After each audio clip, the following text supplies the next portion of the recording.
Jeremiah. I'm a youth pastor in Lancaster. When Josiah comes back, can we do the slow platform? Can we do that? All right, so he's in a blue shirt. I'll just kind of give you the wig. He's a great kid, but he needs some humbling. So this will help a little bit with that, okay? Before he gets back, though, I wanted to try to make today as best as possible the opportunity just to have some conversation. So in order for us to get a little more comfortable with each other, I want you to ask me a couple questions. I'll do my best to answer them as best as possible. Those of you that know me, you know I'm probably pretty honest, depending on what you're asking me. But I'll do my best to answer. Yeah, guys, if you guys grab seats and then come this way, if you're staying. If not, I won't take it personal. Except for you, Chris. Yeah. Awesome. All right. So, any questions, I'll answer them. You tell them, you go. Because I figure, and only for us to have a good conversation, you got to know that I'm actually trustworthy and a little bit real sometimes. So, okay. Yeah. Any questions that I can answer about myself that you want to know about a 5'8" white guy from Lancaster, Pennsylvania? Nobody has any questions? You can ask me. Yes, Tyler. Yes, I've seen an Amish buggy before. I have yet to ride in one though. To be determined. I'll let you know how it goes. Yes, sir. Have you ever done drugs? Have I ever done drugs? I have never done any drugs. I've sat with people while they smoked weed. My cousin was the biggest pothead I ever met. However, I have had alcohol and I have been drunk before. So. Most embarrassing thing. Oi, all right. That's a good one. Okay. Ready?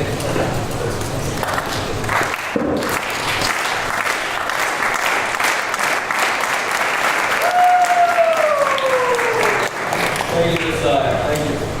Okay, so I have a couple of most embarrassing moments. I'll tell you one. We were down on a mission trip in Trinidad, and I don't know if you remember the old school camcorders that sat on your shoulder. Remember one of those things? Okay. So I was in Trinidad, and the camp counselor, the big guy down in Trinidad, he was giving all the boys a hard time, just messing around with them. So I'm standing, like, recording this with the camcorder, and I'm kind of standing on a tree stump. And I'm recording, and he's like, all the boys' cabins are right here, and I'm just kind of going around doing my thing, right? And so I'm holding this thing, and it's a big box. You can't move quickly. So here, someone else on my trip comes up, grabs my shorts and my underwear, and yanks them to my ankles, right? So, which was bad enough as is, because that's an embarrassing moment for me. But then on top of it, you know, your natural reaction is to try to go like this, like you try to like go down and grab it.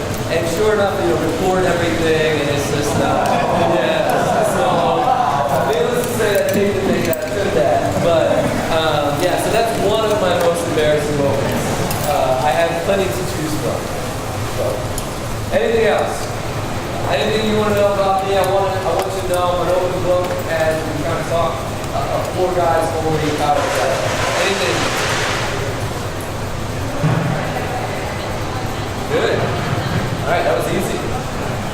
I'm impressed. All right. So I thought about kind of doing the whole forum conversation and trying to have that conversation.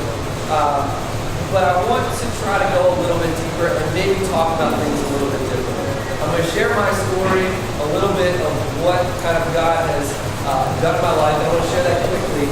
But then I want to kind of talk through, instead of trying to focus on, hey, don't do this, I want to try to look and maybe set our eyes a little bit higher on some characteristics that I think God will, one, love and honor, and hopefully give us something better to shoot for instead of just keep saying, hey, I should be doing this, hey, I should be doing this, hey, I should be doing this, beat myself up, beat myself up, beat myself up.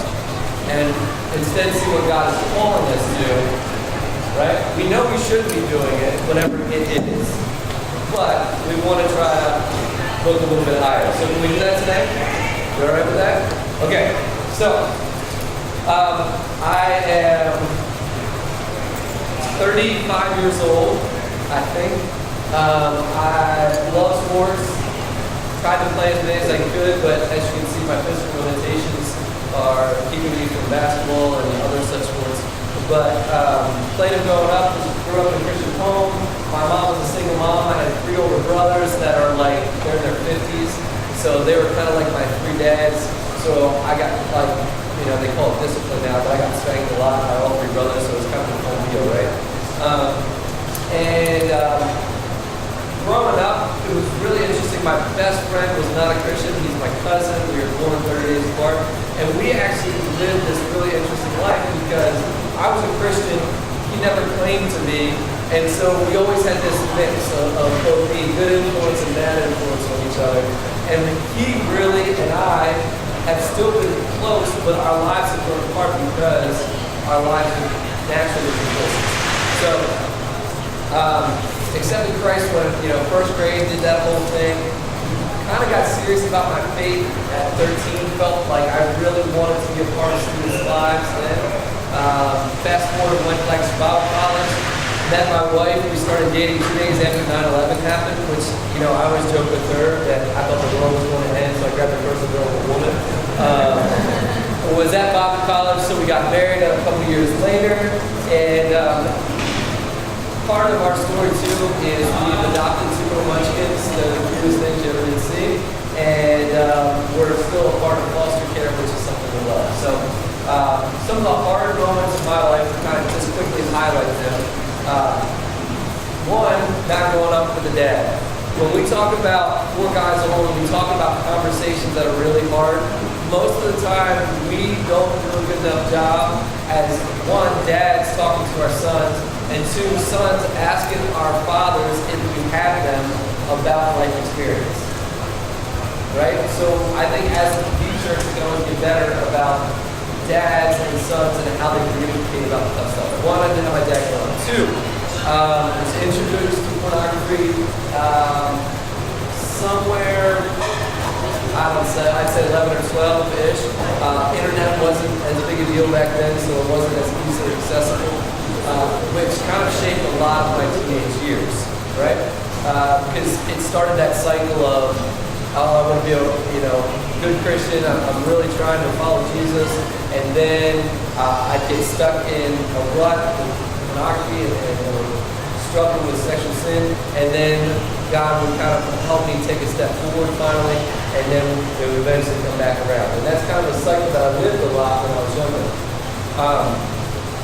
So that's kind of been a big one. And then, my wife and I, we had been dealing with infertility, which most of you people like, I don't even care about that. But it's been a really interesting topic when it comes to our marriage because it's something that we think that God promised us, right? We often grow up thinking we should have certain things. We think they're guarantees, but they're not. And so it's been a really good topic for us to walk through, my wife and I. And really cool because we have 2 little kids that we never thought would be a part of our family. So, really good thing, all right? So I need a couple people to read these scripture verses, but while I do that, I want you to write down the answer to this question, okay? What does it mean to be a man? I want you to kind of do 2 sides. If you're writing this down, you can answer 1. If you're going digital, what do you think it means to be a man? And I don't want you to write a Christian answer. What is normal when you're at youth conference is you're really good at the Sunday school answers, right? Youth groups that I've been a part of, they'll probably say baby Jesus, or they'll say God, right? We always joke about those kind of things. But I want to move past some of the Sunday school answers that you would give, and let's be honest for a little bit.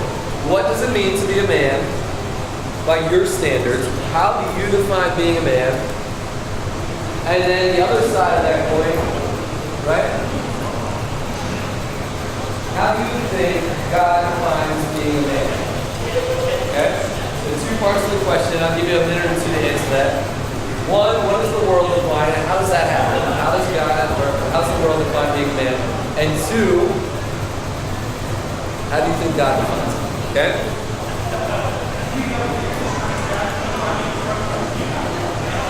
Answer that.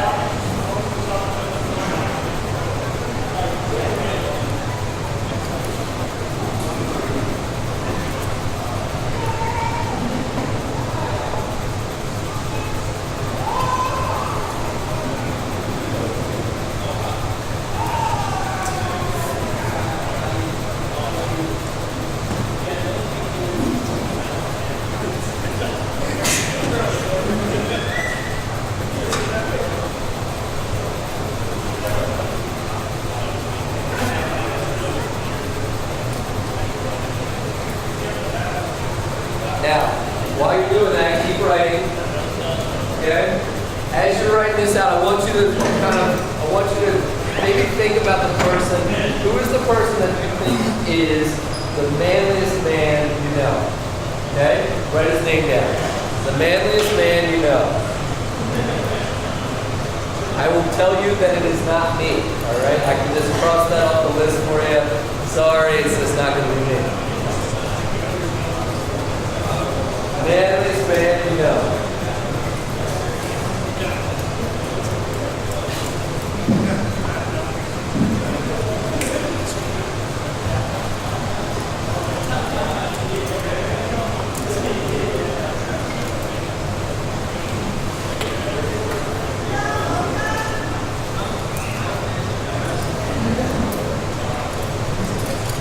Okay, keep going, you're doing good.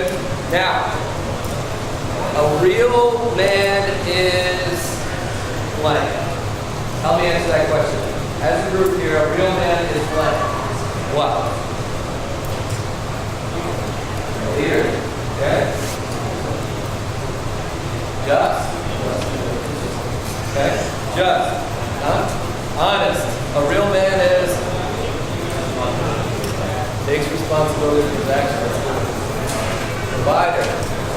Protector. Humble. That's a really good one. Worker. Alright? Those are good. Yes, sir.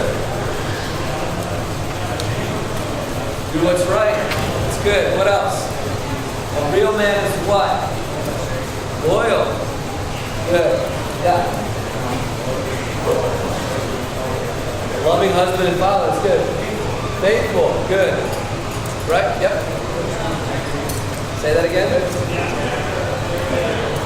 Integrity. That's a great one. Thank you. I'm glad you said it. Okay. So interesting. Where does being rich, where does being popular, where does fill in the blank, where does that fall in on those characteristics? You all named those. Where does that fall in? Where does, voice crack, there we go. That's why I got the water. 35 years old, my voice still cracks. Where does having multiple partners fall in that? Because I'm hoping that, like, if we're honest, we talk, you say all these nice things that a real man is, but the question is that truly how you define being a man?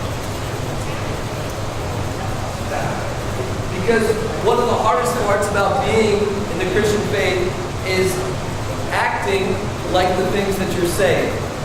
Right? Is that true? Yeah. Right? We want to follow Jesus in our lives, but then school happens. And I don't mean the educational part, I mean the interactions with people. The interactions with parents, my free time. Okay? So where does that fall on the list?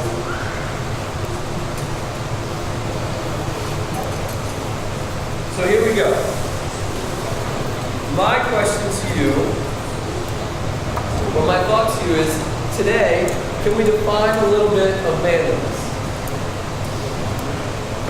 If we're going to aim a little bit higher, if we're going to try to not settle for what the world tells us being a man is, and then we're going to get to some questions, I'm going to open it up. Let's look a little bit higher, okay? So I need 1, 2, 3, 4, 5, 6 readers. 6 people, yes. Kale. Matthew 5, 6. Someone else. 1 Timothy 6, 6. 1 Corinthians 16, 13, and 14. Ephesians 5:25.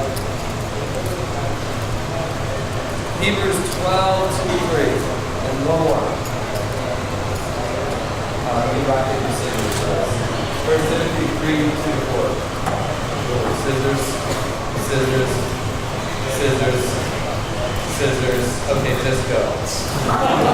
Cam, you got it. You're older. 1 Timothy 3, 2, 4. Okay. And then I need one more because then we're going to repeat this one.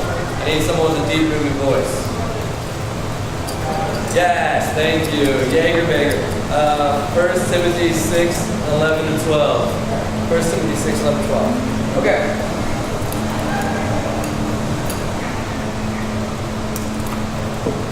If we want to try to reframe the conversation, if we don't want to settle for the same cycle of struggle, I think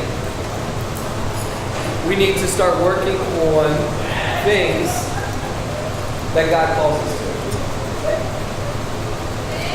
If you want, like most of my teenage years was spent in the cycle that I described earlier. Maybe some of you know similar about that cycle. You know what I'm talking about? Things are good with God, you feel like you're walking towards Him, things are okay. I probably stopped doing my devotions on the regular, I stopped praying, I stopped doing some of the stuff that helps me walk towards Him and Him speaking to my life, and I started doing it on my own. Right? I started doing life on my own. And then all of a sudden I'm like, all right, well, I'm bored. I have free time. Or life is so stressful, I just need some kind of relief. Or fill in the blank. And then I start filling my life with things that aren't God. And I keep walking and then start the process. Struggle, guilt, some more guilt. I can't believe I do this. I can't believe God will love me. And then I start believing lies. And then I start kind of keep rolling around until I finally remind myself of God's forgiveness. And then I work. Does anybody know that cycle? Can anybody identify that a little bit? I've got some head nods. Yeah, one or two? Okay, so you're similar. Okay. So here's the question then. We got a couple of verses we're going to look into to try to shoot a little bit higher. But the question is, will you be honest about it? Will you be honest about shooting for something more? Okay, so here we go. Matthew 5, 6. Real loud for me.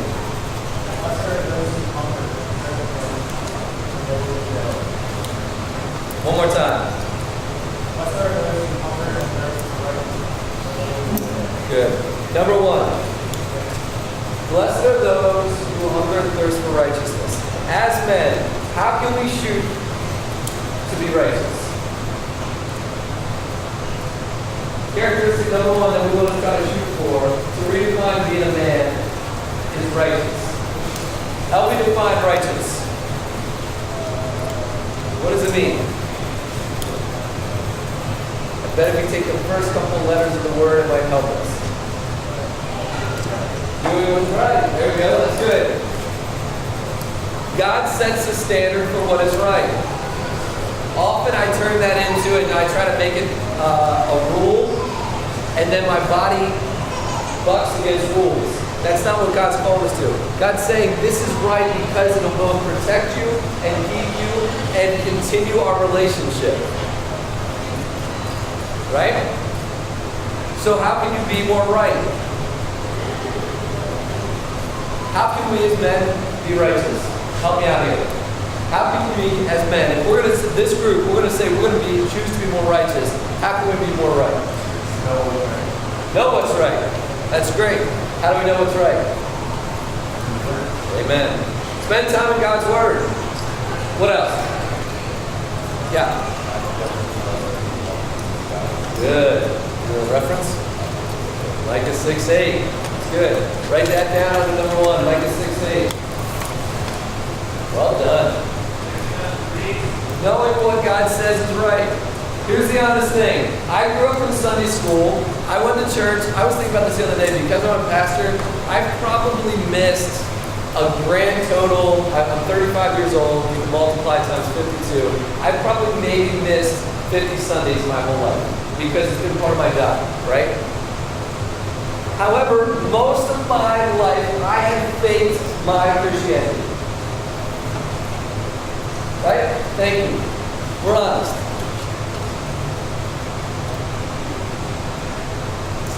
And it's because I didn't actually know God. I showed up on Sunday, but I didn't listen.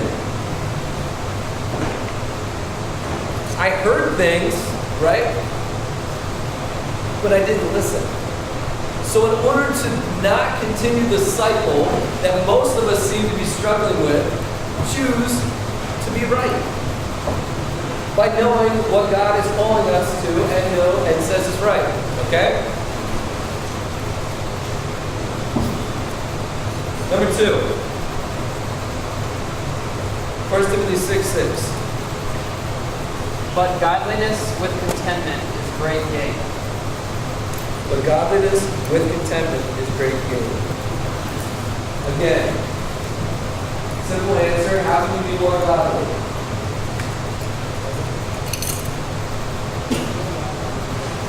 Number 2, godly. Any thoughts on how we can be more godly? Yes, sir. Good, following His Word. I'll give you a hint here. If you write, I should read the Bible more as a result of this power track, you've probably won for today. Okay? That's really good. In order to be more godly, we have to know what He says, right? If I want to be more like LeBron James, it's just not going to happen. But I want to try. I can follow his jump shot. I can mimic the way he dribbles. I can, right? There's ways to follow. You have to be around them. You have to be with them. Right? Okay. Number 1 is righteous. Number 2 is godly. Number 3, 1 Corinthians 16, 13, 14.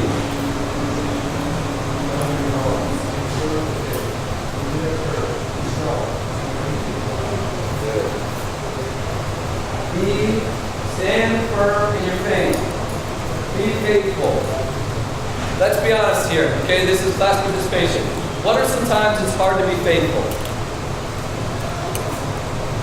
During the rough times. All right, let's be real. Let's give me some more real life examples. You can know a guy. Okay. Yes. Outnumbered. Right. So if you're on a team, I know some of you have been on teams that most of the people don't know Jesus. So to be faithful was really hard, right?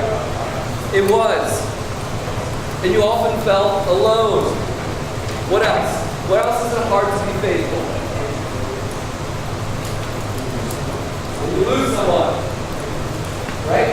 Well, the first question is what?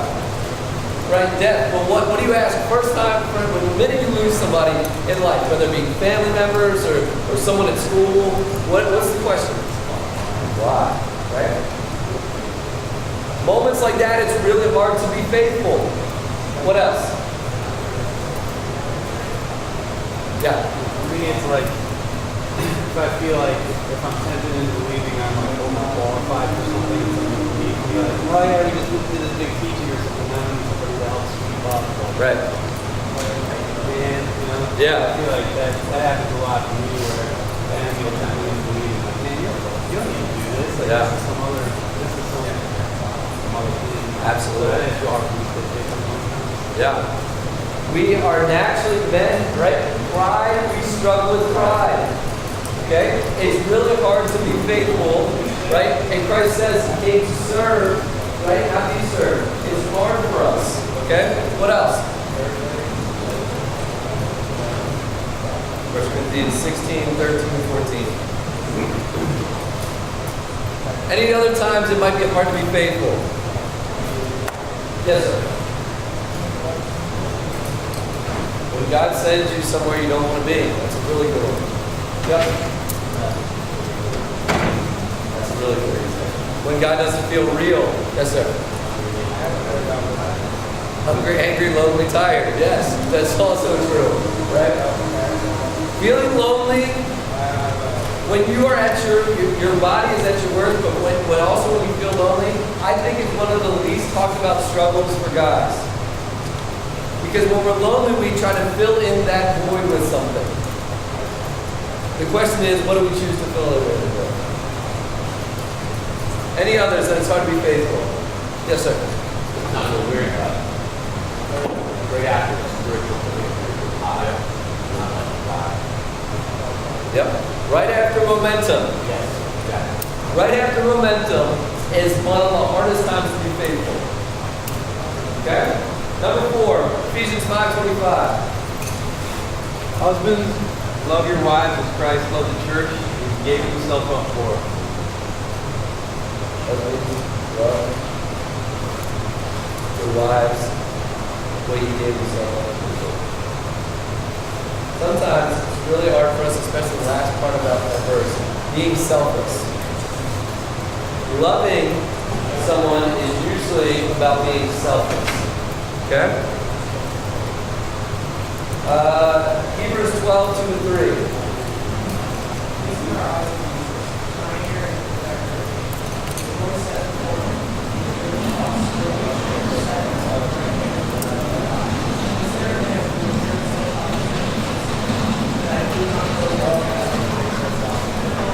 Endure.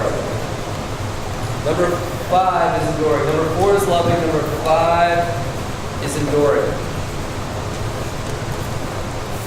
Very rarely do we actually want to endure something. How many of you prayed? I've prayed this 1,000 times. God, just fix this. God, just get me out of this. God, just take care of this. God, just kill this person so I don't have to deal with it.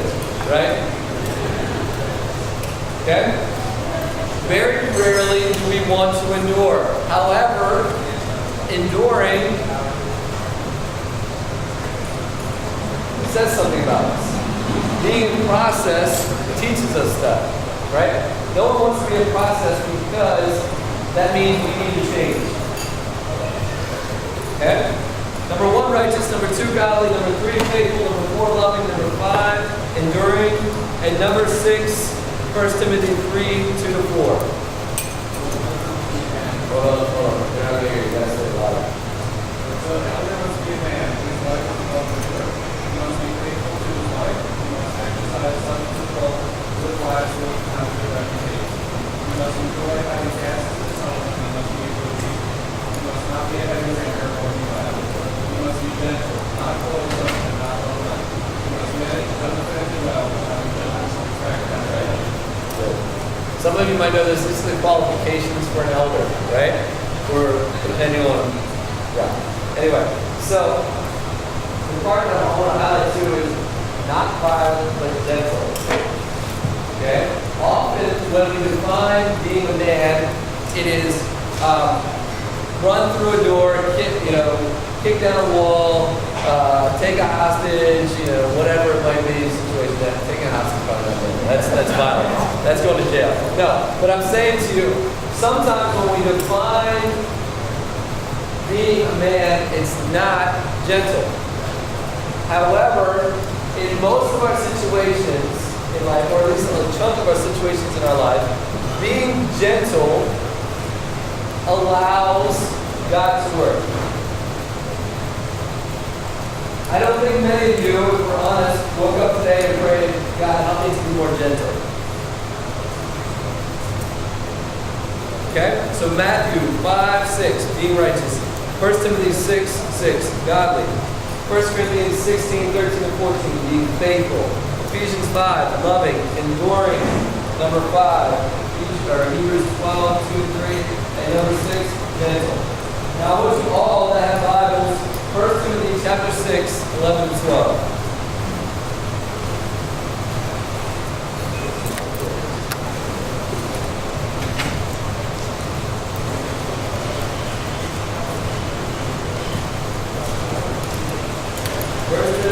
Chapter 6, 11-12.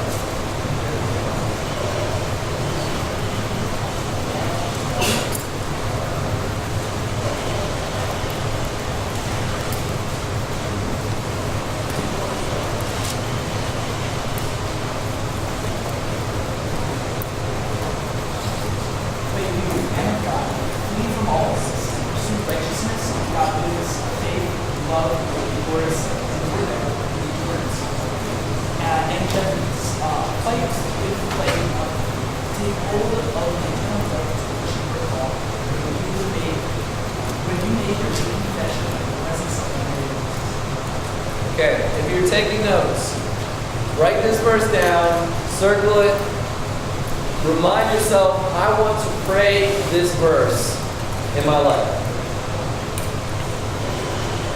I want to pray this verse in my life. This verse clearly is not something that's like rainbows and unicorns and this soft time, right? This is something, I want to take hold of this. I want to pursue this. And interesting to me, it says, but you, man of God, flee from all of this and pursue righteousness, godliness, faith, love, and endurance, and gentleness. Fight the good fight of faith. So here's my question. Real good stuff, right? All the Bible verses, and just like everything else we've probably gone through, you're maybe taking notes, and Lord willing, He's already working on you. But the question is, how can we apply what we're talking about? So what? We know that Scripture is important. We know that God is the most important thing, right? We know that. But the question is, how then do we take this and become what God has called us to be? So what? What are we going to do with it? What do you think? Hey, this guy said some things in my power track. Yeah, I was thinking, just like in that Matthew passage where it says, blessed are those who hunger and thirst for righteousness, I think the same thing applies to this. In order for this to have any kind of practical effect on you, you have to actually want for it to occur. You have a desire, so here's what it's saying. Effectively, you think about how to do it. You like acknowledge that you actually need to take seriously what it's saying. Good. Absolutely. Okay, so here's a question. Do you start the hunger and thirst? When you start hungry? Like, do you start starving? When you're like, it's been a long day, do you start is your stomach like, or do you work towards hunger?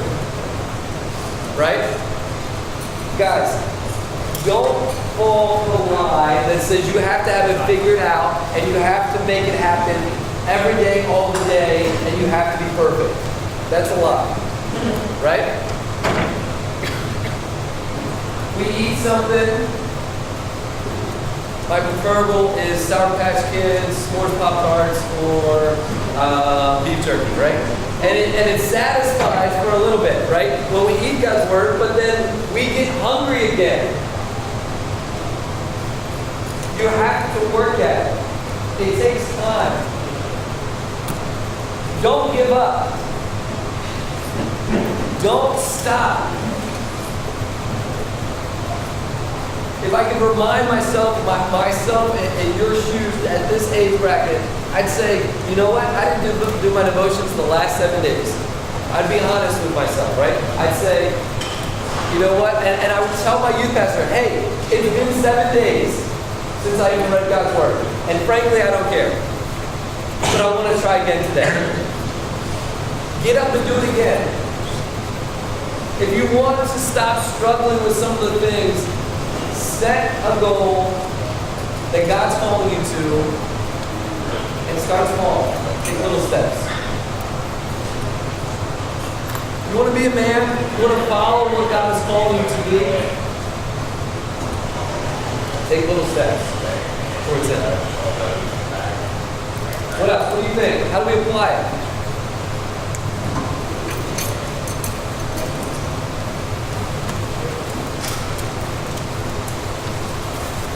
What else? Any thoughts?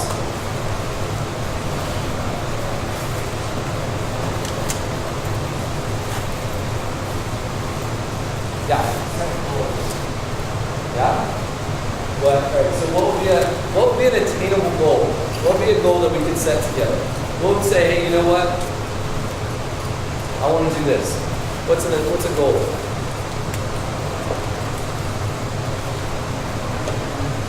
Read the Bible 10 minutes a day. That's a great goal. I like it. Read the Bible. Okay? Yep. Right.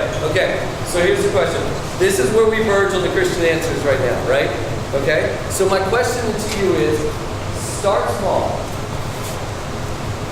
One of my most spiritual, like one of the guys I looked up to so much in my life, it was in Bible college, right? And he was just telling us, he's flat out, everybody in Bible college thinks they know everything, they always talk a good game, blah, blah, blah. However, he was incredible. He just said, you know what?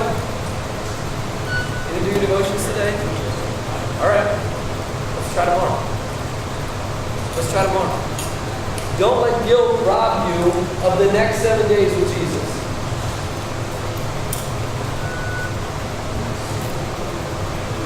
Let's try tomorrow.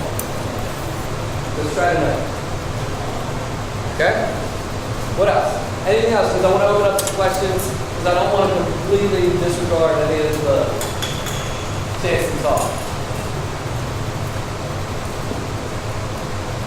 Anything, any ways that you think, hey, I could probably apply this by doing this?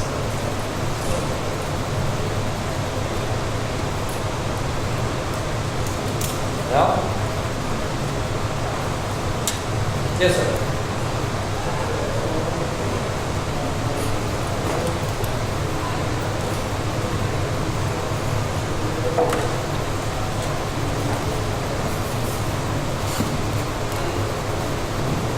Yep, that's good. Okay, so really good.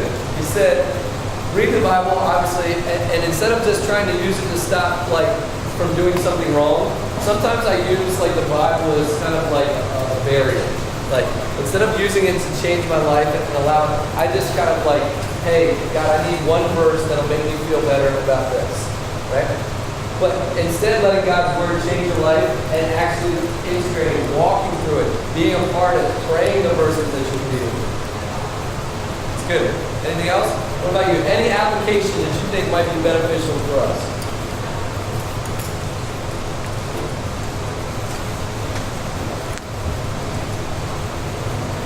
Okay, so here we go. Question and answer time. This is a guys only power track we got, but I want to open it up. What are your thoughts? What are your questions? Jeremiah's going to be honest with you and try to. What are your thoughts? Any questions that we as men need to go at? Yes. What are the guys Why do us guys have so much lust and is it wrong? Yeah. Good. All right, that's good. First thing we must understand, right? Really good question. First thing is, God created us, right? God created us. Who else did He create? Okay? Well, one step at a time. They're not the same thing, just so we're clear. Okay? God created male and female, right? It is beautiful. Okay? However, at the same time, there is sin that exists, right? So here's the hard part. God created man and woman, and we know they walked around in the garden naked, and it was beautiful, and it was a great thing, and all of us secretly want to go back to that stage in life, right? That would hopefully be your honeymoon, but the hard part is that sin is real, right? And sometimes I think I want to try to confuse the two a little bit. Like, I want to try to blame God for sin, or I want to try to, like, God, why didn't you just take this out? Right? To understand, or hopefully to answer your question correctly, the struggle is not with the female, right? It's our desire, it's our lust, it's what we want, right? We want to try to, and often we're trying to fill some desire. We're trying to fill some hole. We either feel lonely, or we're trying to do something, or we're trying to feel better about ourselves, right? And it creates this issue. I can't tell you why, but I know there's things that contribute to my struggle that often I didn't realize, right? Sometimes I thought it was just lust. But what often I realized is there's a couple steps before that made me struggle, whether I was really stressed out about life, and I was trying to control things, or I was trying to own it, or there was things going on, or there was something in my life that before the actual lust, I tried to let it go, right? I feel like I'm smiling actually. Say the question again. Like, why do those guys have so much? Right. Okay. First off, we have to recognize one, that the woman is beautiful and God created that, right? That's beautiful. However, we do have our sin. I don't know why we have so much lust. I think it's a good thing. The question is, are you able to control that until the right time? Right? There's a verse in Song of Songs that says, don't awaken love until it's time. And that's such a good reminder. Unfortunately, it's something about self-discipline that I think we have to learn.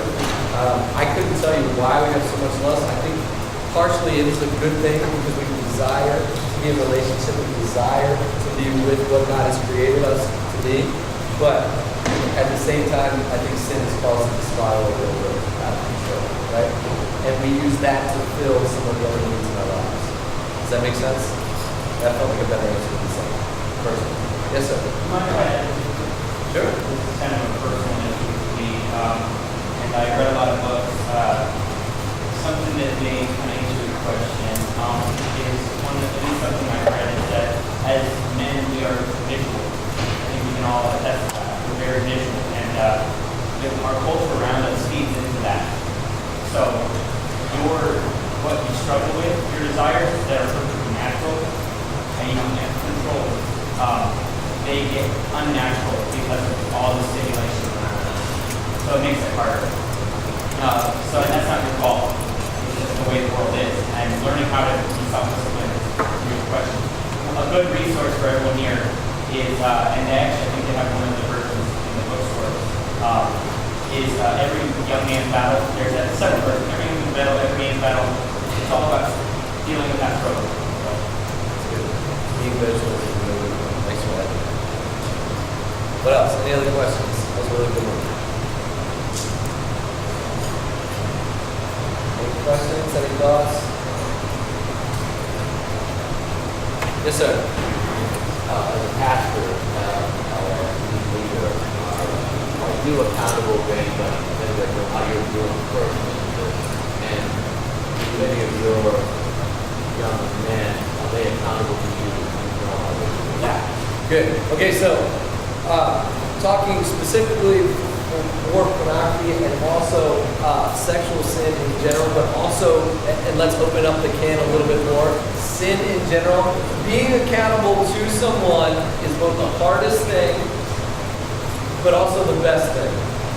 There's nothing worse than trying to be accountable to somebody because you have to kind of open yourself up to somebody, okay? Being accountable is what helped me kind of experience a ton of victory in this area, okay? I have probably 3 guys that in my life 100% completely open to.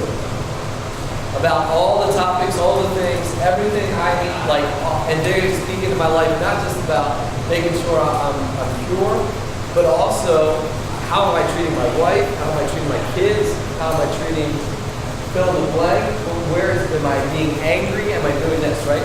So being accountable is vital. If I can encourage you along with that first thing, right, is be accountable to someone. When there's so much software out there, there's Triple X Church, there's Covenant Eyes, all of that kind of stuff that will help you fight the visual battle online, right? But, and I get a bunch of reports that way. Your small group leaders, hopefully you have small group leaders, they would be great people to be accountable for. If they tell you that they can't be accountable to you or they can't be your accountability person, you've got to find someone. Being honest with somebody about what you're struggling with both takes some of the weight and guilt off your shoulders. Obviously, we're giving that to Christ, but it helps us to breathe a little bit better. You feel a little bit lighter. But it also helps someone you know they're going to ask you, right? If you know and you're going to have a breakfast in a couple days with somebody you're accountable to, right? You know you're going to have to walk through that. And that's not fun. So being accountable to someone is vital. Really, really good. Great question. Any other questions? Thoughts?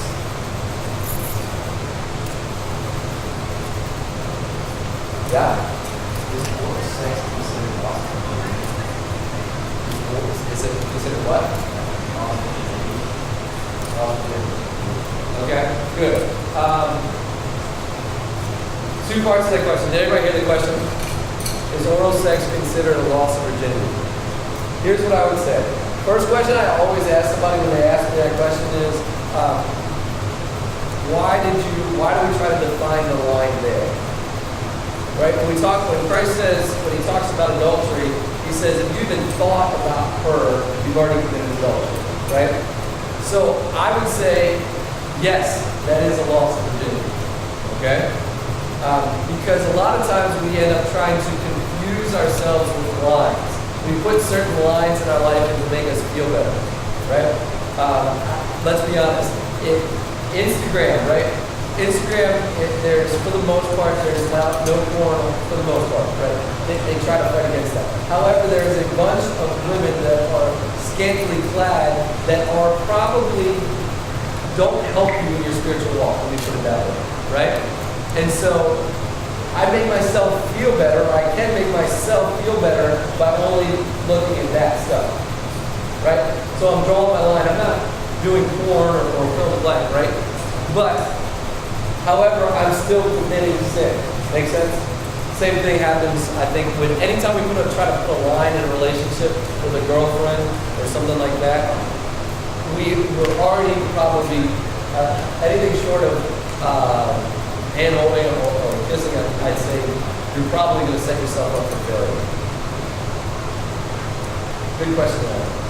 Interesting thing, if you ever want to, Mark Driscoll, a little bit interesting as far as music. He has a marriage book which is really good, and the back half of the book is just can I, those kind of things. So it's a real helpful resource. Any other questions? It's a great question.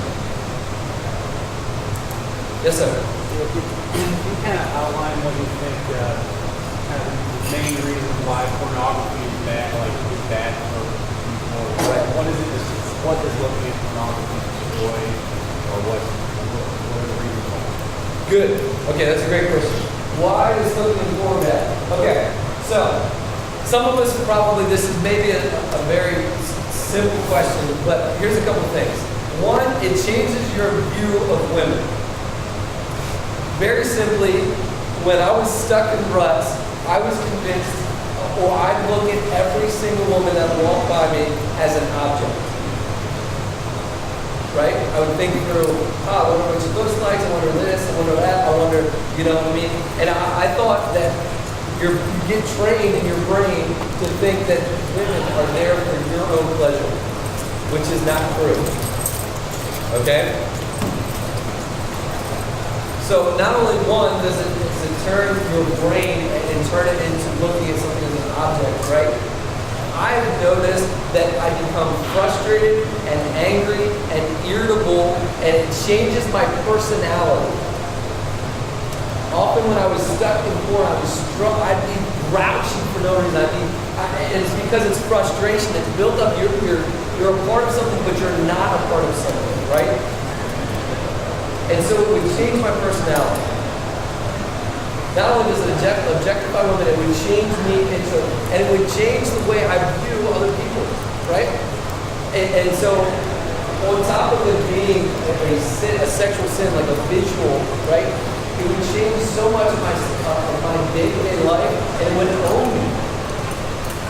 It would be something that I would just be like stuck in. And there's probably, we could probably list at least 6 or 7, probably different reasons why. But those are the two that were really big for me.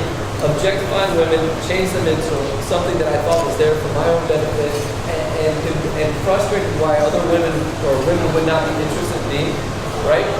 And then 2, it would change my character, change my day-to-day actions, change the way I interact, and create a lot of anger and resentment in me. Time we got. 10:20. Last question. Anybody?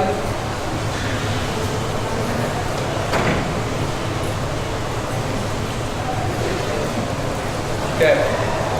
So, hopefully, more importantly, you can start to, just wait, before you back up, just wait, we'll wrap up quickly, okay? There's a tons of the discussion about topics that we should be having in this kind of setting, right? I hopefully have encouraged a little bit, one, to look a little bit higher.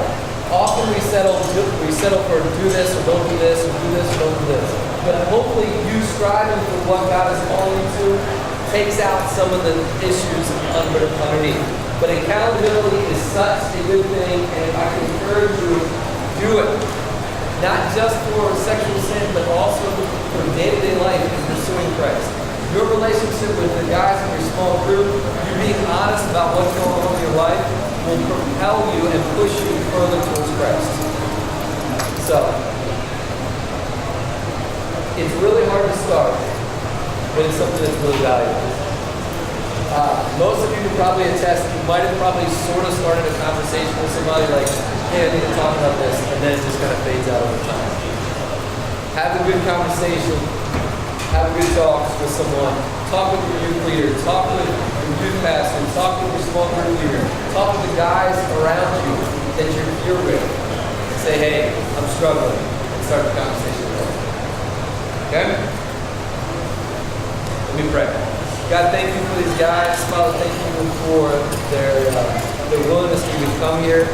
Father, help them, encourage them, and pull them closer to you. Father, there's so much in this world that pushes us, tries to take us from you. May we evaluate and understand what is all about you, what you are after. And Father, may we pursue that. Help us to flee from sin.